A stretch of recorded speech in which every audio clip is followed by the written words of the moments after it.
There are creatures science refuses to recognize. If our eyes see it, if our cameras capture it, does it exist? Do you believe? Hello, everyone, and welcome to yet another episode of Scary Stories We Tell. I am your host, Chris Tashu, and I'm joined on this Lost Tapes Chronicles as we speed towards the end. We downhill these last couple episodes. We get to the end of this mess.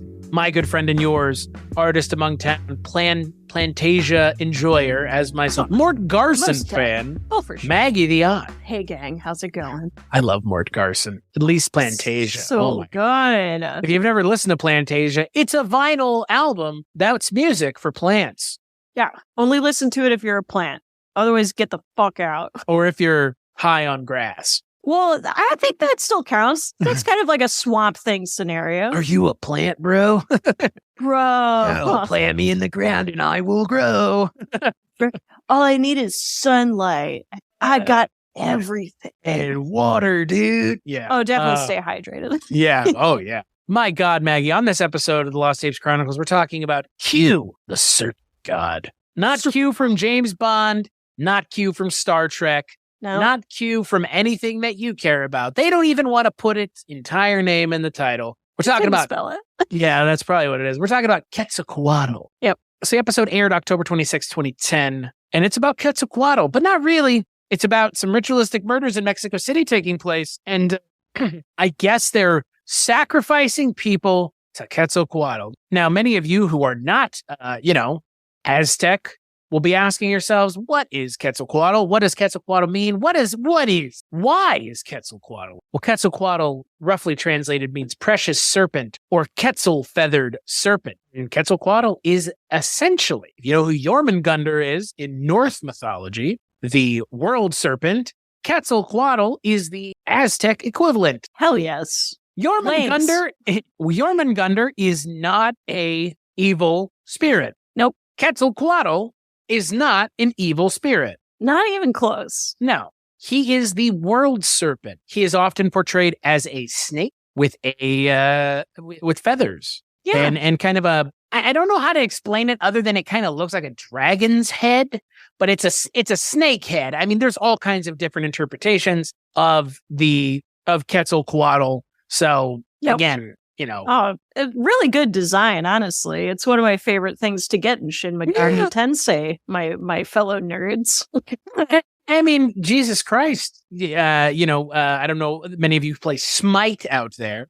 But Hell yeah. Kukulkan is just like Quetzalcoatl. Kukulkan is the Mayan version of Quetzalcoatl. But Quetzalcoatl is not a evil being. I just want to get this out there before we... Because, boy, did they lean on that. Boy, yeah. So in this episode, it is essentially the Enigma Corp dipshits, once again, Elise Mooney and Noel Connor are called to Mexico City to investigate ritualistic murders. The cold open involves a tourist whose VO is definitely not redone because it totally doesn't seem like it meshes with anything going on. So natural with the outdoors too. So clean, honestly. They found the one day where there's no wind. Yeah, it's really funny. They have them shooting at Teotihuacan and then it's like, what is this? And the woman goes, it's Teotihuacan. And then it's like all the ambient sound cuts out and it's just like clearly VO recorded in the studio somewhere.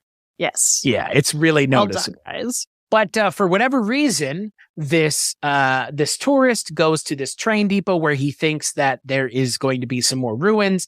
There aren't.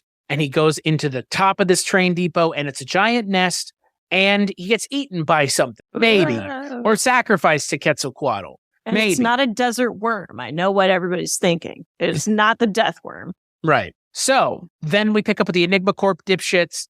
And what do we get? We have them in Mexico investigating ritualistic murders that may or may not have to do with Quetzalcoatl. And that's almost all of the episode. Yeah, it's just them doing a poor rendition of a shittier version of Temple of Doom. Temple of Doom? Oh, it's just the ritualistic aspects. I said a fair. shitty version, man. I mean, you got the pyramids, you got the wacky backdrop, there's a bunch of knives and shit. There is this whole... God. So they're trying to figure out where the ritualistic murders are taking place, and they have this informant who has this knife that they need because it's a special knife to use in the sacrifices to Quetzalcoatl. Yeah, because that was one of the few facts that they could glean that sounded nefarious from the history of Quetzalcoatl, that used an obsidian knife, and we all know obsidian's like a Satanist gemstone. Well, and again, I mean, it looks cool, and it looks cool. It seems it's old. really sharp. It seems old world. It seems like it works with the time and the place of what Quetzalcoatl is. But the issue is kind of a different one. It's like, what does this have to do with Quetzalcoatl? No, my favorite issue about this is this is not a cryptid in the weirdest way. Like, what's our next cryptid? Jesus? Right. Like, it's came back from the dead. Like, I don't understand. Like, this is a god. This is a deity in Aztec culture. Yeah, this is someone that people like pray to. And once again, not even he's the god of wind. He's like what? Right? What character is this? Like, I don't.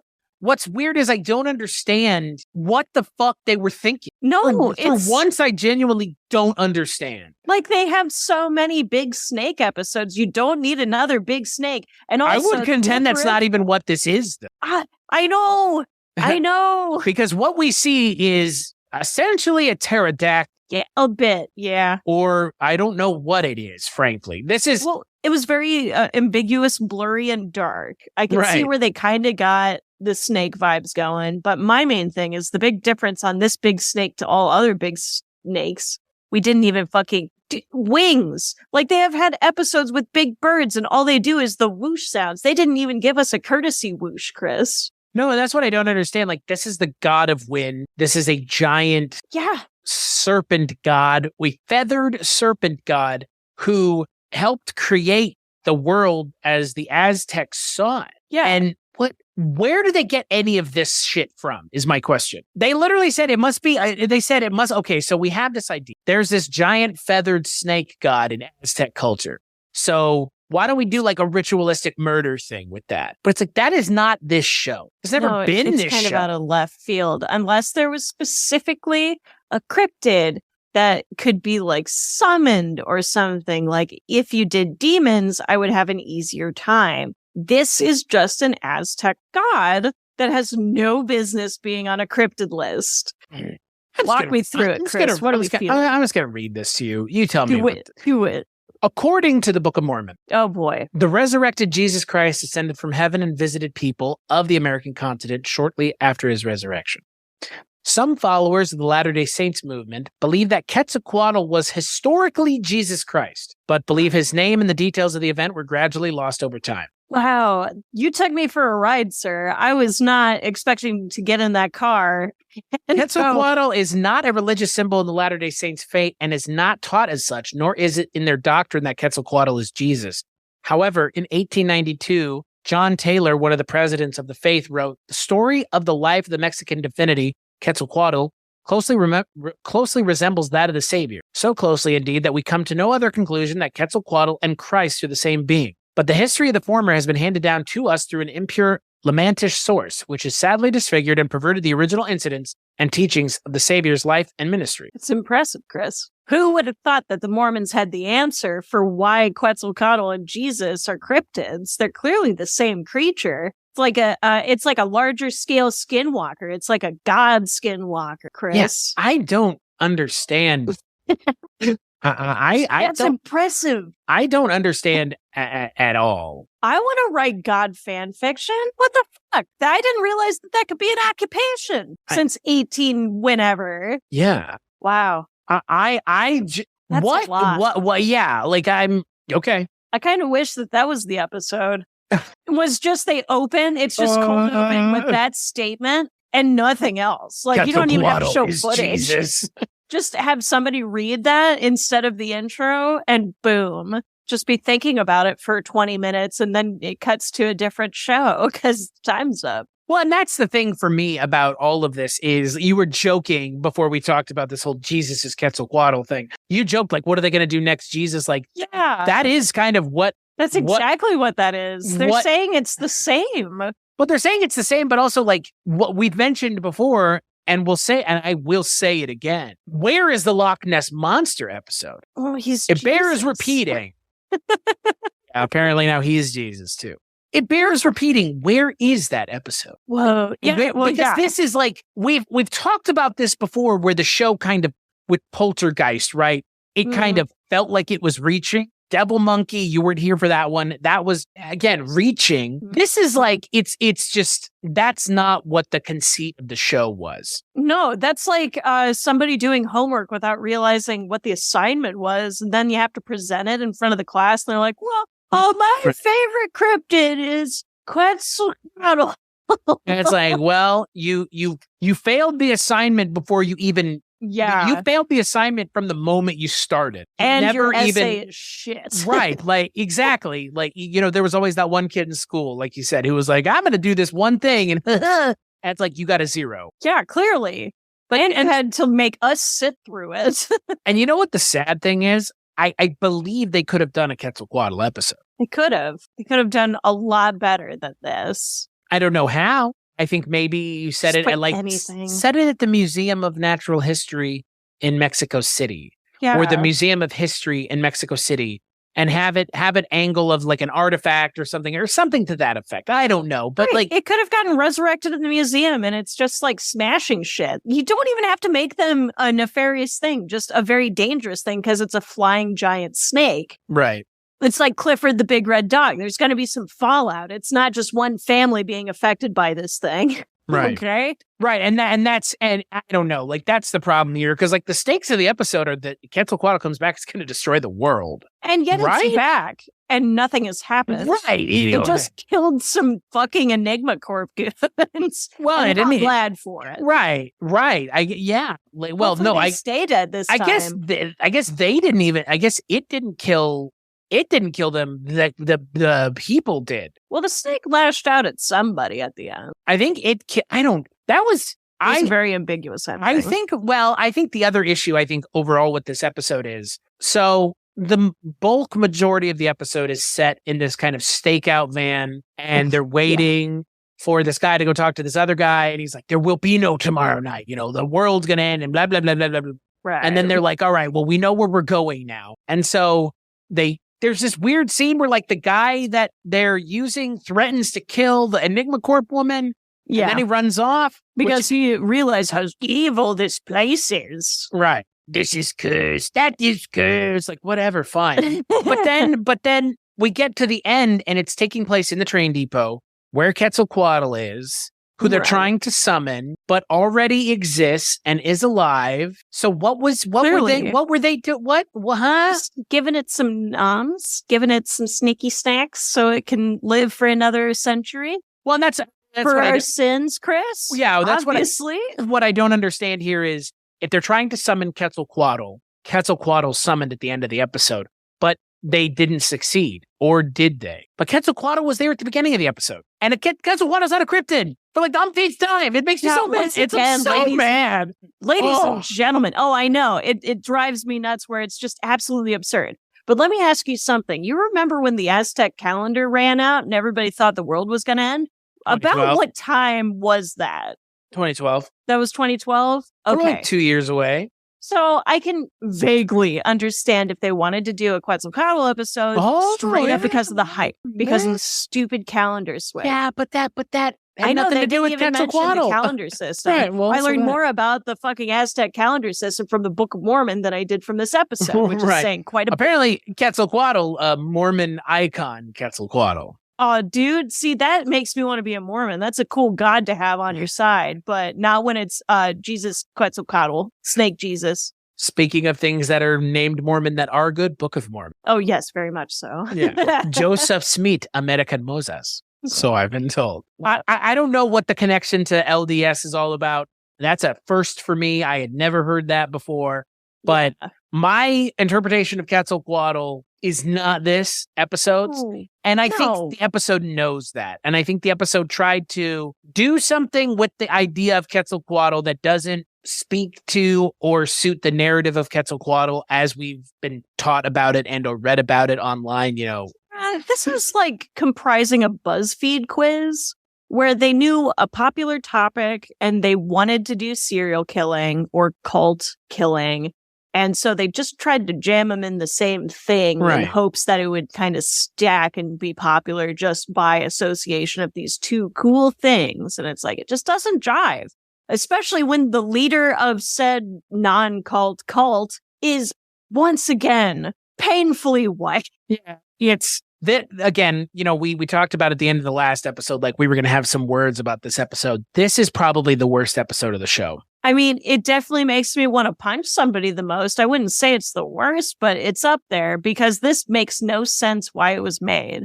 Narrative structure, I can give it a pass because it vaguely makes sense. It's still not good. And they kept it vague enough in case they wanted to bring the stupid Enigma people that both simultaneously die and keep living.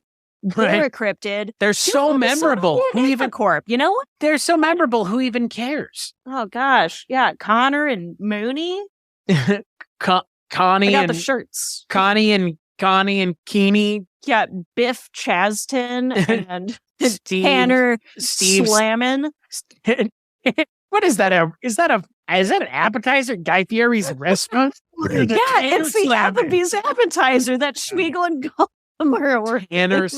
Tanner Slam. That's like we were talking about Bugsy Malone a couple weeks ago, and one of the characters' name is Blousy something, and I said Flossy Buggers. I mean, it's just Flossy Buggers. Damn, Flossy Buggers. If that ain't a British drag queen, I'll be damned. If your name ain't Flossy Buggers, Flossy Bugger, you are one Flossy Bugger.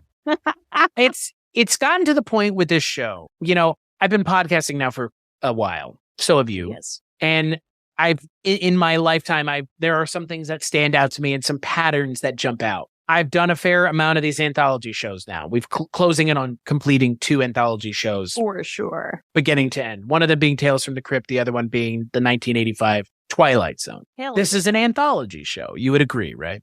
Yep. Man, this is a bad anthology show. Dude, it's unhinged. I would even argue that it's not an anthology because all of these books are just scattered across the library and not in one tome. Well, and that is the problem. There's no unified idea here. And it felt like in the first season there really was. And it's gotten to the point with the show where like with Tales from the Crypt and Twilight Zone, by the end of the show, I'm exhausted with the show because the show has taken every opportunity to do the least possible and or something so inane and idiotic that it's shocking. Because you had the Wendigo episode. Right. The Wendigo episode was great. Yeah. And then you watch this episode and you're like, this is the same show. Right. This is I don't want to say this is the worst 22 minutes of TV I've watched in a long time, but it might be. It was just infuriating. It was annoying to watch. Meandering. Yeah. And then the payoff at the end is laughable. That Quetzalcoatl puppet or whatever that's supposed to be. Fuck, like maybe CGI, but I think it's a puppet. I think it's a practical effect. I think they took that monster from that. Remember the episode where the guy like dies in the water?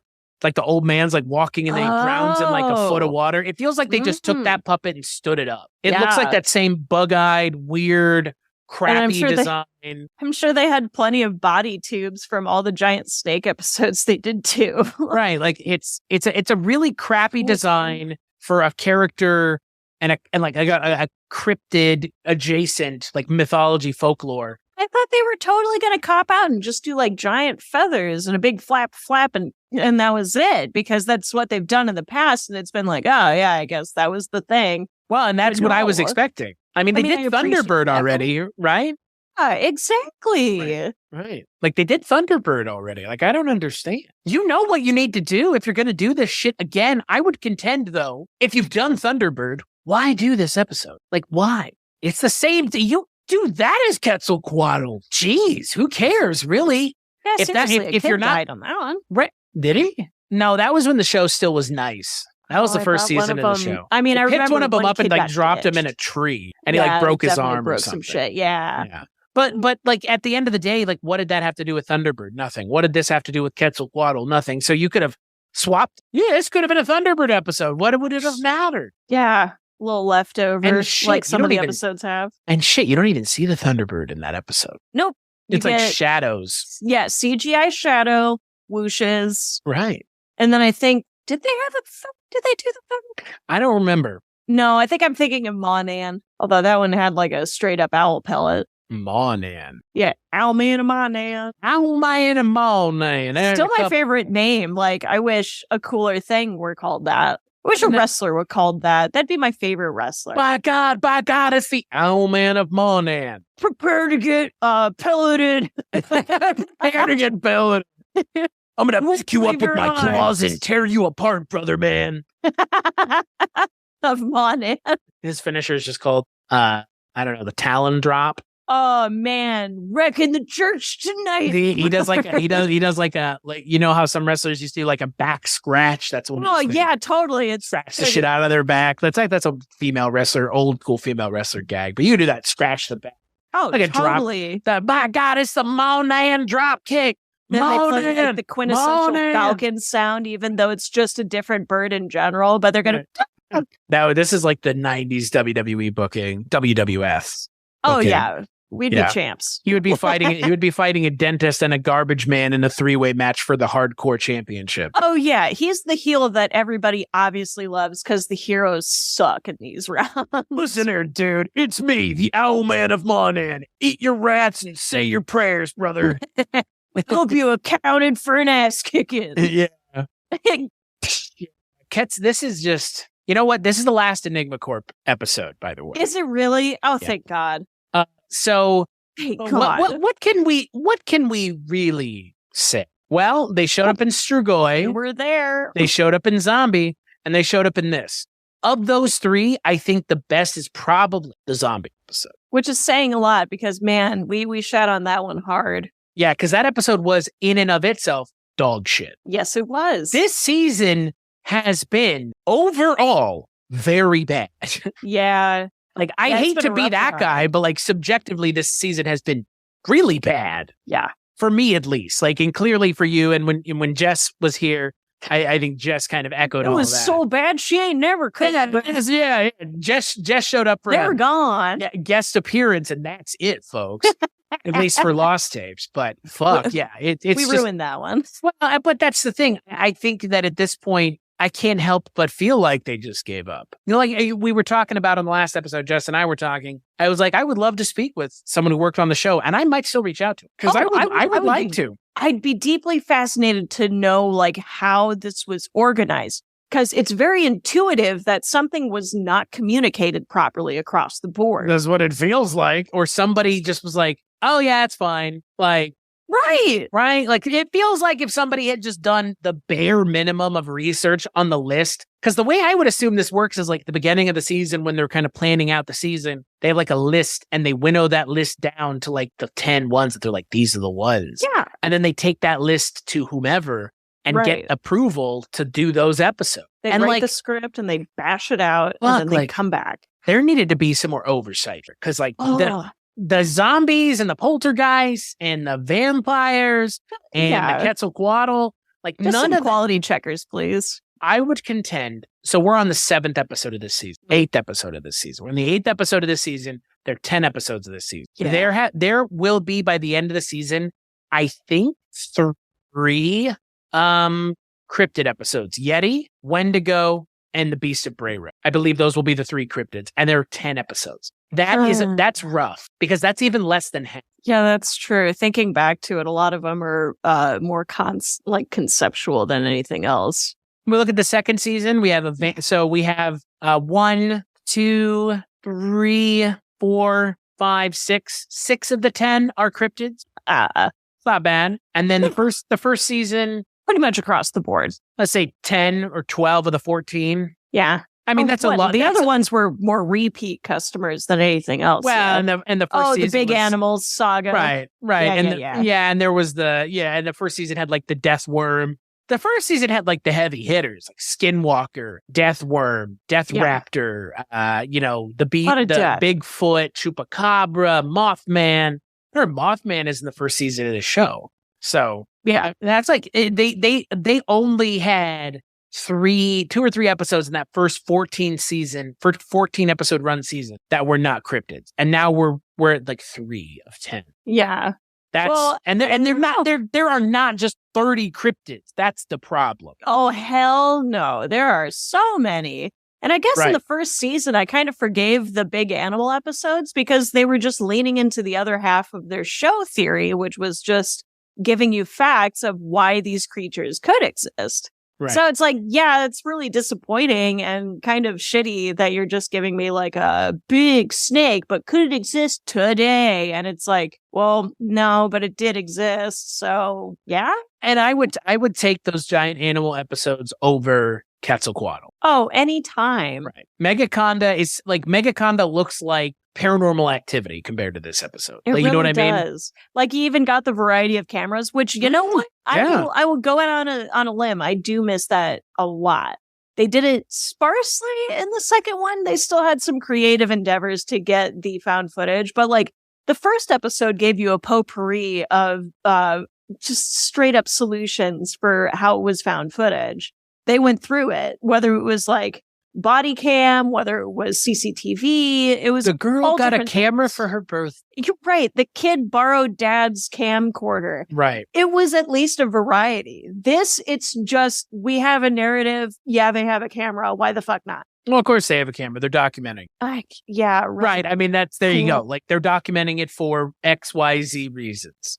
Right. Yeah. Well, especially with the Enigma Corp, you don't really need a built-in explanation, which makes them equally lazy, as well as just 100% heinously ill-equipped to even deal with any of these problems. Well, and that is the funny thing about the Enigma Corp in this show is they're like the most inept bunch of fucking idiots this side of the Mason-Dixon. Once again, I'm impressed. Yeah, and that's a big line.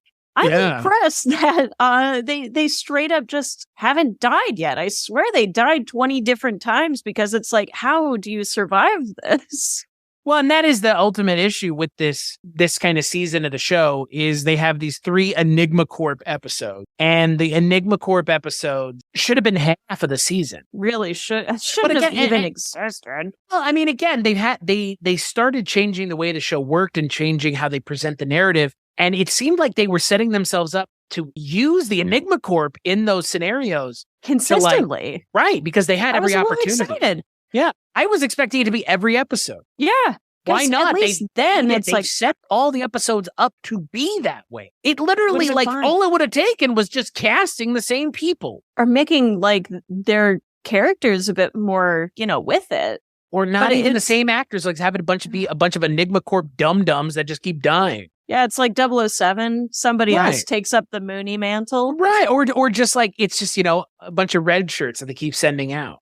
Yeah. Like, I don't know. Weird. Do more than this, which is just like half-assing it hardcore. And I wonder if I wonder if the Enigma Corp thing was like a note from Animal Planet. They were like, well, people are really getting into like, mythologies and like myth arc storytelling. So like, you guys need to introduce like a light mythos to the show. Like, I wonder if that's what it was. And again, or if you're struggling to come up with an idea, maybe throw these cats in. Right. And like that, like I've said, I want to reach out to the people who made the show, and I am going to, because I don't know if people are reaching out to talk to them, but I would love to know more about the show and what the influences of the show were.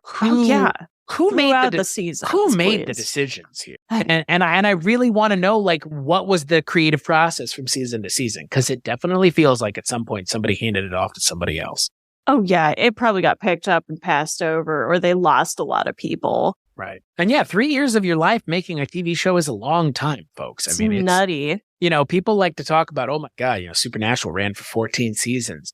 That's 14 years of your life. Yeah, it's crazy. Like, I've been doing this gig, the podcasting thing, since 2014. That's 8. Yes. That's 8 years now. That's the longest I've done anything outside of like school. Yeah. And I had a diner job that long, but that's more depressing than cool. But it's weird to think about that, because like throwing yourself headfirst into something for that long, like not everybody is going to be as motivated and as motivated really as you are. It's like, the passionate about the show. Like some people are going to be like, this was just a job and I'm out of here after one season.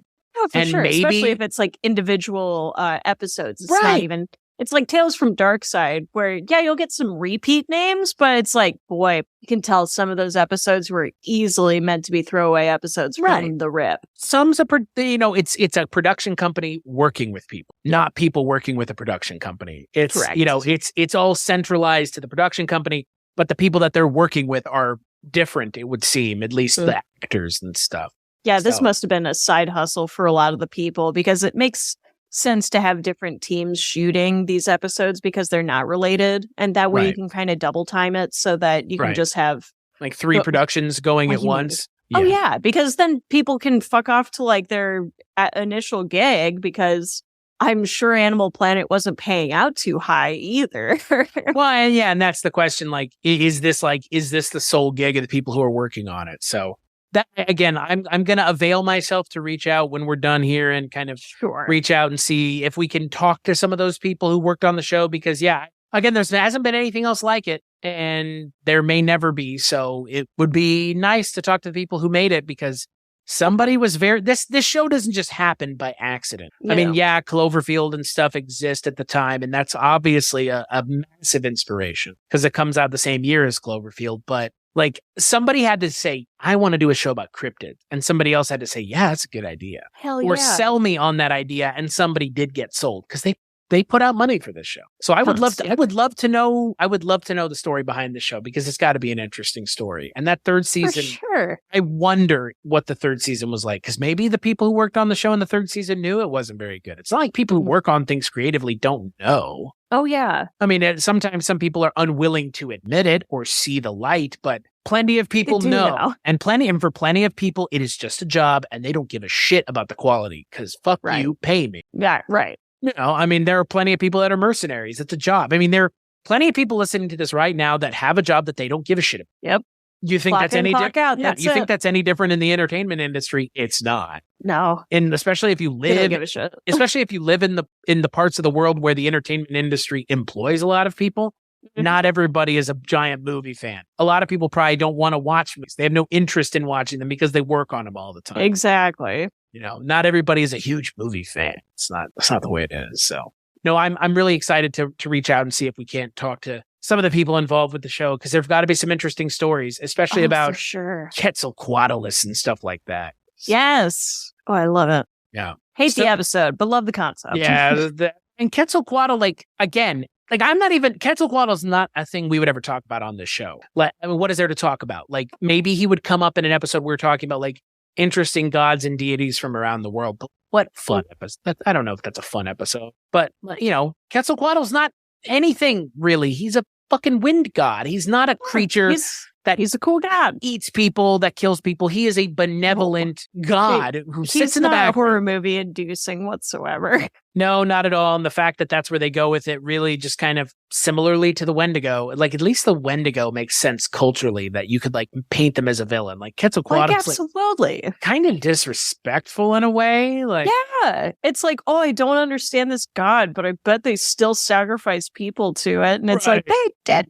Stabbing you. Yeah. Oh my God. Whatever. So yeah, this episode smacks of a lot of problems, but you know, lack of cultural interpretation, I think, is a big one. Definitely up there. Having no cultural framework on how to actually approach a god of people is kind of not great. Yeah, they're lucky that civilization is dead. Otherwise, they'd be getting a lot of letters in 2010. Exactly. So on the next and penultimate episode of Lost Tapes Chronicles, we're going to be talking about a actual cryptid.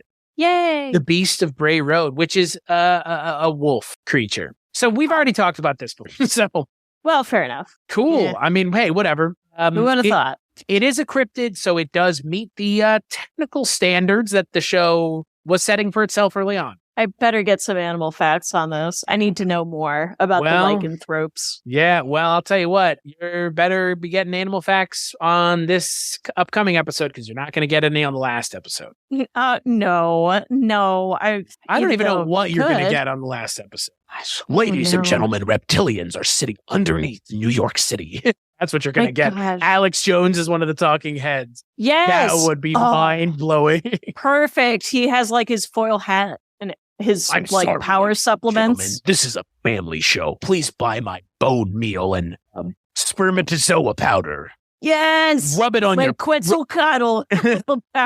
Liquid Quetzalcoatl, ground up Quetzalcoatl feathers. We mix them with a proprietary blend of vomit-inducing supplements. That's all for the healthy male. It'll put hair on your head and hair on your back and hair on your knuckles. It'll put hair where you never thought you could get it, ladies and gentlemen. On your eyes. Yeah, you'll get hair on the inside of your eyelids. Ooh, nice scrubbing. Yeah, it's disgusting. So until then, Maggie, where can people find you if they were looking? You can find me at my lovely little website, dolinmuseum.com, DOLIN. I have a bunch of my artwork and crazy endeavors up there. And that's about it, because I killed all my social medias, like the various cubs of Mantis youth. Well, hey, you know what? Nothing wrong with removing yourself from social media. Yeah. As for me, cstatue.com, that's my link tree for all the things that I work on. As for this show, scarystorieswetell.com, Scary Stories WT on all social medias, but just listen to the show, rate and review on iTunes. That's all you got to do. That's the amount of interaction that is kind of it, really. Like, if you want to do more than that, it's up to you. So yeah. As always, Maggie, thank you so much for the album artwork for the show. Oh, cheers. And to our good friend Dustin Rutledge as well for the album artwork that he provides for the Campfire Stories episodes, and to our good friend Alex Malnack of Blondo for the amazing music that he provides. You can find him on Spotify. Just search Blondo. And as always, we'll let our good friend, Mr. Tim White, lead us out. No mystery is closed to an open mind.